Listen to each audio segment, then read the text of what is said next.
Well, let's back up a little bit because we were talking about 14-year-old songwriter and all that, and you end up going to school at the Yep. University of the South. So Yes. somewhere at the time that you're in school, music becomes more serious to you because you end up leaving school Sure. and pursuing music.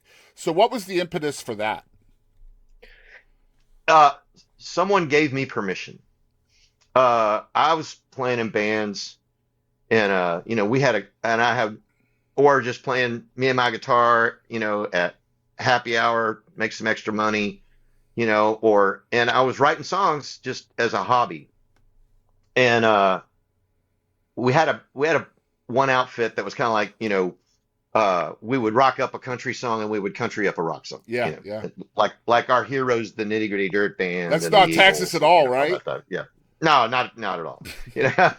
And so uh, this guy comes up and he's kind of lit after a show, and he's older. He's not a college student.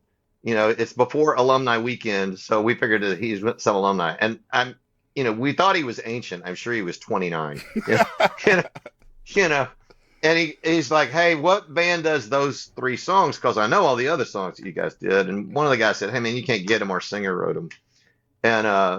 And so he goes, "Well, man, I don't know jack about the music business, but I got a buddy who's a big time record producer in Nashville." And I'm like, "Yeah, sure." Hmm. And, Never heard this before. yeah, right. So I write my name and my phone number in a matchbook. The phone number is the dorm phone number. It's the payphone at the end of the hall, and it's the honor system. You answer for one guy, stick a note on their door, and they would for you. Yeah. So sure enough, 2 weeks later, I got this note on my door and it's got a 615 area code and there's a guy's name on it. It's a Brown Bannister. I was like, why do I know that name? Why Hmm. do I know that name? And it dawned on me and I ran over to a girlfriend of mine's uh, dorm. I said, give me your Amy Grant record because you don't like that crap. And it's like, I said, yes, but just humor me, please. You can't have it. I don't want it. I just want to read the liner notes. And so that's like, produced by Brown Bannister. He co-wrote about half of those songs, and I was like, "That's a real guy." Yeah. So I call him up, and he said, "Man, my buddy tells me you're really good, and I need to hear your songs." And so we worked it out where I, you know, drove to meet him, and I played him 4 or 5 songs, and he said, "Man, you got to have a serious talk with your mom and dad about doing this for a living." Wow. And I said, "You're kidding." I said, "Are you saying any of these songs are a hit?" He said, "No, none of them are." He said, "But they're better than when I wrote at 20." Wow. And I just won a Grammy. And and I was like, "Oh my gosh, he's not fooling around." So uh I convinced both the dean and my parents to, you know, take a year off. And my dad was like, I said, "Well, what if something happened?" He said, "If nothing happens, you got to go finish your last year." I said, "Okay, and you're on your own. You got to pull your own weight." I said, "Yes, sir." I said, "But what if something happens?" He said, "Define something." Yep. You know, Just good like lawyer. just like a parent. Yep. Just like a parent. Yeah, yeah. And I said, somebody either gives me a publishing deal or a record deal and pays me to write songs and perform them. He goes, "That's tangible." He said, "Anything short of that, you go back to school." Well, the And story ends with something nothing, happening not well, nothing eventually. happened. I went back, right. I went back, and I think the scariest time for my folks was not that I took the year off, but when I went back after I had graduated with a perfectly good degree in geology and forestry and was going to Nashville to try to figure out how to be a guitar player and a songwriter and a singer. So nothing happened during the year off. It was I after had you during that year off, I had one publisher, and this was a huge victory. I had one publisher who would not throw me out of his office. Wow. And he said, "You can bring me songs." He said, "Call me on like a Tuesday or Wednesday and warn me, and I'll tell you whether you can come that Friday or the following one."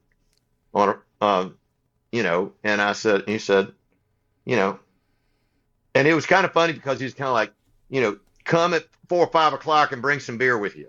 Hmm. Yeah, so it's like if I'm gonna have to listen to this kid, I'm gonna have to drink a couple beers. you know. And so I would go, and I'd play him a song. And he was really good about, and he never ended up signing me. I got signed to a different publishing company like 5 years later. Um, and but he was really great at sort of teaching me how to do a doors off restoration on a song.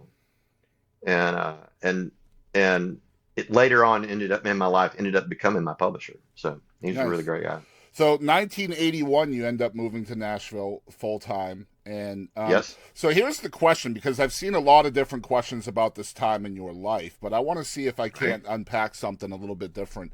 Um, so you end up you mentioned you end up signing a publishing deal with Mary Tyler Moore, and Hmm. you end up being an artist with Bill Lloyd, and Yep. you end up doing all these I other met Bill things. Lloyd at Mary Tyler Moore. Right, right, right. So you Yeah. end up as a songwriter, you end up as an artist, you end up as a producer, eventually an author, an actor, all of these different things.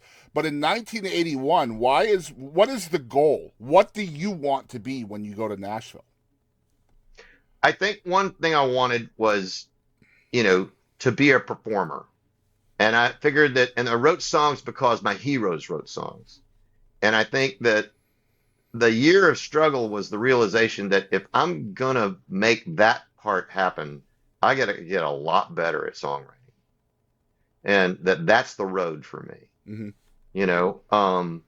And then I think falling in love with songwriting and the storytelling aspect of it, I think really flipped it that it's like I want to be a songwriter. I want to be a performing one, but even if that doesn't work out, I think I'm gonna, I could figure out how to write songs good enough that somebody who's not me would want to sing them. And that's what really took off even before, any of the performing stuff took off. Yeah, a lot of You know. songs. You had a lot of cuts back in those days, and Oh yeah. as you're Oh yeah. having that success as a published songwriter, is the dream still there to be an artist in your own right?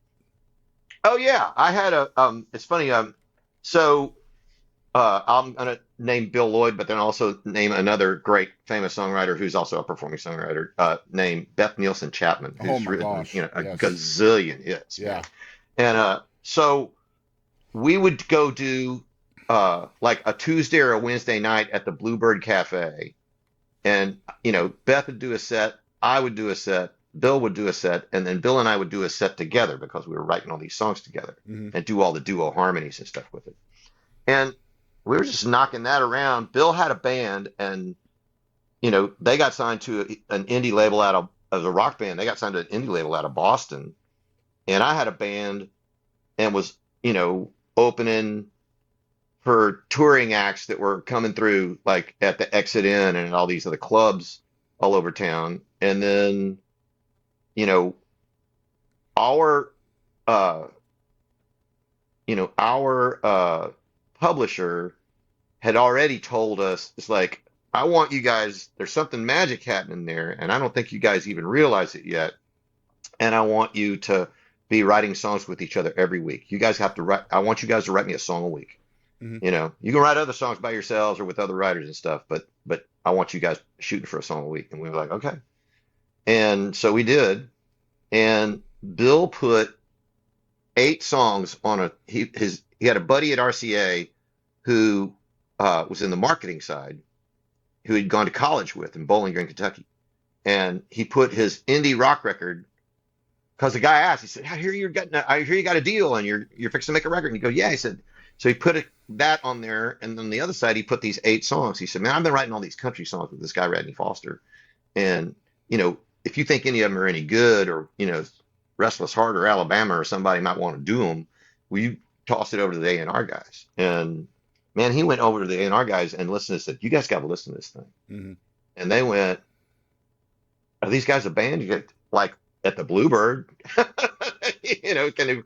And so they said, well, will they put a band together and do a showcase? And we went, yeah. And so uh, we used the rhythm section from Bill's rock band, and and Steve Earle's guitar player, and Ricky Skaggs pedal steel player, and we Wow. rehearsed the whole thing, and we played uh, 6 songs for him, and Joe Galante, who was the um, came up and shook our hand, and he said, "It's all lawyers, guns, and money from here, boys." Yeah.